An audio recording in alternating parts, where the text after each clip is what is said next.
मेरे दिव्य गुरुदेव श्री परमहंस योगानंद जी के द्वारा ये टॉपिक,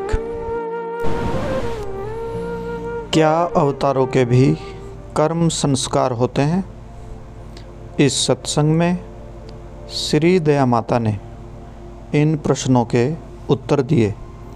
क्या बंधन मुक्त जीव के कष्ट भूतकाल के बुरे कर्मों का परिणाम है?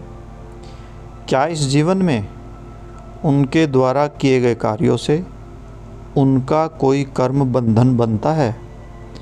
हमारे अच्छे अथवा बुरे कार्यों के संचित परिणामों को कर्म कहते हैं। कर्म का सिद्धांत कार्य कारण का सिद्धांत है। हम जैसे बीज बोते हैं वैसा ही फल पाते हैं। अच्छे कार्य हमारे जीवन में अच्छे फल प्रदान करते हैं और बुरे कार्य दुख और बुरे फल। समस्त मानव जाति केवल उन असाधारण आत्माओं को छोड़कर जिन्होंने ईश्वर के साथ अपना एकत्व स्थापित करके स्वयं को ऊपर उठा लिया है, इस नियम के अधीन है। भगवान कृष्ण और अन्य संत जैसी आत्माएं भी पृथ्वी पर कष्ट भोगती हैं, परंतु यह कहना कि उनके कष्ट उनके अपने दुष्कर्मों का फल है, ये बेतुका निष्कर्ष है।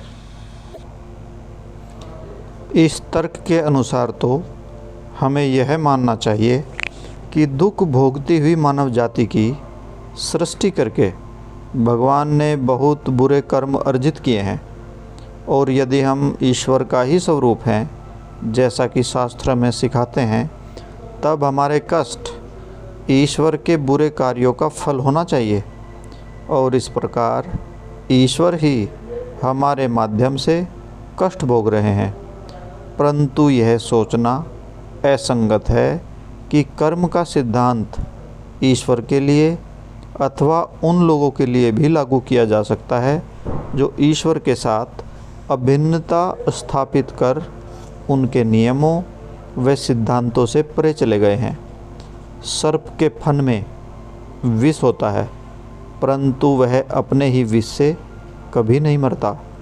परमात्मा अपने अंदर द्वैत के नियम माया रूपी विष को धारण करते हैं, परंतु वे इससे अप्रभावित रहते हैं। इसी प्रकार जो ईश्वर के साथ एक हो गए हैं वे माया से अछूते रहते हैं। जो द्वैत के नियम से प्रभावित हैं, केवल वे ही माया के विष से कष्ट भोगते हैं।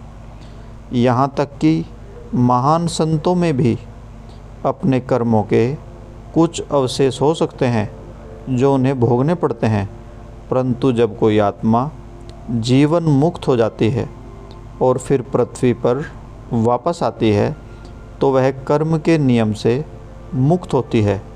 चाहे वह कुछ भी करे, वह अपने को और अपने कार्य के परिणामों को पूर्ण नियंत्रण में रखती है। सतगुरु बिना क्रोध के भी उग्र हो सकते हैं। उदाहरण के लिए यह कहना उचित नहीं होगा कि गुरुदेव परमहंस योगानंद जी को क्रोध आता था। मैंने उन्हें कभी क्रोधित होते नहीं देखा, किंतु आवश्यकता पड़ने पर वे उग्र रूप धारण कर सकते थे। यदि किसी व्यक्ति को किसी यंत्र में प्रवीणता प्राप्त है, तो वह इसे अपने इच्छित उद्देश्य के अनुसार प्रभावशाली ढंग से उपयोग कर सकता है। यदि उसे उस उपकरण पर नियंत्रण नहीं है, तो वह उसका दुरुपयोग कर सकता है। ईश्वर ने मानव को जोश के साथ बोलने व कार्य करने की शक्ति दी है। यहाँ तक कि संतों ने भी इसका प्रदर्शन किया। वे उग्र थे जब उन्होंने कुछ हेरा फेरी करने वालों को मंदिर से बाहर भगा दिया। उन्होंने विनम्रतापूर्वक उनके पास जाकर यह नहीं बोला, मेरे बच्चों, तुम यह गलत कार्य कर रहे हो, कृपया अपना यह व्यवहार यहाँ से बाहर तो ले जाओ। उन्होंने तो उसकी मेज़ों को फ्लैट दिया और उन फाख्ताओं को जिन्हें बेच रहा था को पिंजरे के बाहर उड़ा दिया। इस प्रकार सभी सद्गुरु जो स्वयं के स्वामी हैं कभी कभी क्रुद्ध प्रतीत होने वाले स्वभाव को प्रदर्शित कर सकते हैं, परंतु यह सब उनके पूर्ण नियंत्रण में होता है। कोई भी साधारण व्यक्ति जो क्रोधित होने का आदी है और उसे अपने पर कोई नियंत्रण नहीं है, उसे अपने भाव आवेग पर विजय पाना सीखना होगा तथा कार्मिक फलों को भोगना पड़ेगा। परमहंस जी ने बताया, जब वे एक छोटे बालक थे, एक बार उन्हें एक लड़ाकू बालक पर क्रोध आ गया जो छोटे छोटे बच्चों को उठाकर पटक देता था। एक कुश्ती में उन्होंने उस लड़ाकू बालक को चित कर दिया और फिर उन्होंने प्रण किया कि अब कभी दोबारा वे क्रोधित नहीं होंगे। लेकिन यह क्रोध भी विशेष किस्म का था। जब एक महान आत्मा इस संसार में जन्म लेती है तो प्रथम वह एक बच्चे की मानसिकता और शरीर को अभिव्यक्त करती है। उसमें बचपन की कुछ परिसीमाएं रहती हैं, परंतु जैसे एक बीज के अंदर सुंदर पुष्प छिपा रहता है, उसी प्रकार उस बच्चे में उसकी प्रकृति का आवश्यक दैवी गुण भी छिपा रहता है। महानता की रूपरेखा उसमें रहती है। इसी प्रकार गुरुदेव को बच्चे वाला क्रोध आया था, परंतु वह भी एक अवचेतन विवेक के द्वारा शासित था, क्योंकि वह उचित कारण से आया था।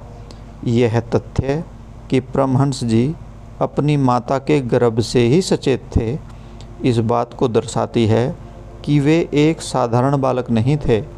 अनेक जन्मों पहले उन्होंने ईश्वर के साथ एकत्व स्थापित कर लिया था। जिस जीवन में वे एक सद्गुरु के रूप में आए थे, किंतु वे इतने विनम्र थे कि उन्होंने लोगों के समक्ष अपने बारे में ज़्यादा कुछ नहीं कहा। उन्होंने कभी अपनी महानता की घोषणा नहीं की। एक सच्चे महापुरुष का यही तरीका होता है। पूर्ण विनम्रता के वशीभूत हुए वे अपनी श्रेष्ठता के विषय में कभी कुछ नहीं सोचते। ईश्वर भी ऐसे ही हैं। वे अपनी अतुलनीय महानता को अपने संतों के सम्मुख भी कभी नहीं कहते। फिर भी जब हम प्रकृति को देखते हैं तो इसका अवलोकन कर पाते हैं। उसमें प्रभु के सुंदर रूप और प्रज्ञा को देखते हैं। सागर की शक्ति में, पर्वतों की भव्यता में, ब्रह्मांड को शासित करने वाले नियमों की सर्वज्ञता में, इन सब में हम प्रभु को अव्यक्त उत्कृष्टता को पाते हैं। इसी प्रकार जो लोग वास्तव में महान होते हैं वे अपनी महानता के बारे में नहीं कहते। सभी महान पुरुषों के साथ ऐसा ही होता है। गुरुदेव के साथ भी ऐसा ही था।